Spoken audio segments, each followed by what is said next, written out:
Good evening and welcome to the Whisky Lovers Society with me, Gert Retief. Tonight we're looking at another Speyburn. Now I've tried a Speyburn 10-year-old. Now this was one of the whiskies that I've tried many years ago. I think I was in my late 20s when my sister visited Scotland and she bought me a 10-year-old Speyburn.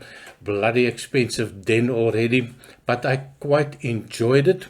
But it was a little bit difficult for me to drink in the beginning. It was my first single malt whiskey, so strange for me, but I enjoyed it.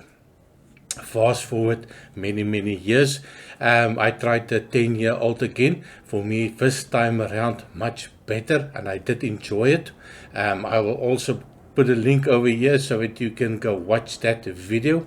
And I followed it up with a 15-year-old. Now I did make a review on that 15-year-old Speyburn, and I think a lot of people, well, a couple of people decided that I was not being nice to their favorite whiskey, and I think I lost 1 or 2 subscribers on that.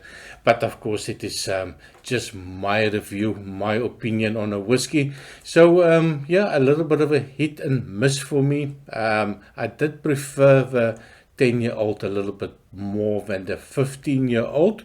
So I thought I'd give it another little try, and this time with a no age statement Speyburn whiskey. The Bradan Orach, a little bit of a Gaelic going on there with the meaning golden salmon. Now, yeah, I did pour it a while ago. There is a little bit of a golden color to it. It is a no age statement whiskey, bottled at 40% ABV. Cost, I seen it online to 20 to 23, maybe a little bit higher in some countries. So it is really an entry level Highland single malt Scotch whiskey, and I'm not expecting a lot from it. If something is 23 euros pounds, then I expect entry level and sometimes a little bit of a mediocre whiskey. So quite looking forward to giving this a nose and a taste. So color wise, I am not sure. I did try to find some information, could not find anything. Of course, with 40% ABV, it is chill filtered, and I presume no age statement whiskey. Not a lot of color, so if I did add some coloring to it, maybe a drop or 2 of the E150A, so not a lot of that. And yeah, on the nose and the taste, cheers. Now on the nose, I do get lovely light sweetness. It's a lot like a Speyside whiskey, and I suppose, well, it is a Highland whiskey, but I get a lot of that Speyside type of notes, that lightness, that sweetness. I get that fruity notes. I get a little bit of that apples, pears, a little bit of an orchard note. Reminds me also a little bit of a less sweet Campus Box Orchard House. So quite pleasant once it's settled down. And of course, if you give it a little bit of an agitation, just a little bit, and you put your nose in it and it just wakes up, you wake up that elephant in the room, and then you get bolder flavors, intense flavors. And unfortunately, that elephant jumps up and it gives you a little bit of that ethanol nail polish remover note that just is in your face. And to be honest, I was not a fan of that, but I did expect to find something like that. It is a no age statement whiskey. There's nothing smooth on this one. After the agitation, once it settles, and it does not take long, it just mellows out, and it gives you that appley, orchardy pear notes coming through. I also get a hint of a banana, but not like a real banana, like this marshmallow flavored with banana flavor. That's what I get, just a hint of that in the end. And if you agitate it again, I get a little bit of a citrus note. It reminds me of a preserved lemons, that tartiness, that little bit of a sharpness of that, but that once with a little bit of a sugar, so you get a sweetness of it as well. So not unpleasant on the nose. The unpleasantness do come when I do agitate it. But if you leave it for a little bit, you put your glass down and give it 2-3 minutes and you go back, it's almost as if the flavors are completely disappeared. It's watered down. It's that nice sweetness just slowly dissipate to almost nothing. And every time you take your glass, you need to wake it up a little bit. And not too much. If you wake it up a little bit too much, then you get, wow, that ethanol comes out, that nail polish coming out, that sharpness coming out. So not a big fan of that sharpness. So this one, I need to put a little sticker on it. Handle with care, don't drop it. And then it goes down again to a little bit of a nice note. So on the taste, cheers. That's much better on the taste. That 40%, there's a lovely sweetness to it. There's loads and loads of vanilla in it.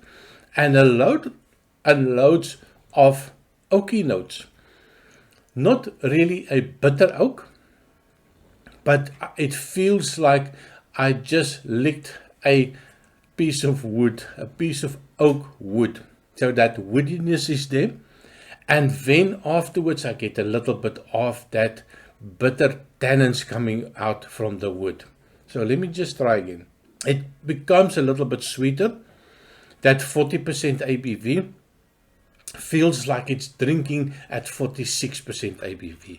And I can only think that it is because of the youthfulness. Now, I would assume, well, maybe assumption is not always correct, but maybe 6, maybe 7 years old, maybe 8 years old. That youthfulness is definitely there. That sweetness is there. And that oak, I was a little bit surprised on the oak. I did not expect a no-age statement to have that oakiness coming in. On the second sip, a little bit more oak, a little bit more bitter notes. But I think it is quite complementary to the sweetness of it. Not overly sweet, but it does create a little bit of a balance between the sweet and the bitter notes. So not a complex whiskey. Let me just give it one more try. There's a big youthful note. There's that little bit of a toffee note coming out. There's a hint of that apple still there, a hint of that pear still there. And then it goes into a little bit of a vanilla note. It does create a big warm mouthfeel. It's not oily. It's not a viscous type of whiskey. It feels to me as well a little bit watered down. But it's 20, 23, 25 euros for a bottle. I think it is not a bad price for this whiskey. Is it something that I would buy? I'm not sure if I'm willing to spend that on a no-age statement whiskey. Especially if you can find quite a lot of whiskies nowadays. But for me, it got a little bit more flavor, a little bit more sweetness, a little bit more depth in flavor, and a little bit more depth in taste. It is a beginner whiskey. And maybe you would be quite happy with this one, especially if you're not a whiskey drinker. You might pour this one and you think to yourself, well, that is not bad for the price that I paid. And I think you were right. It is not bad for that price range.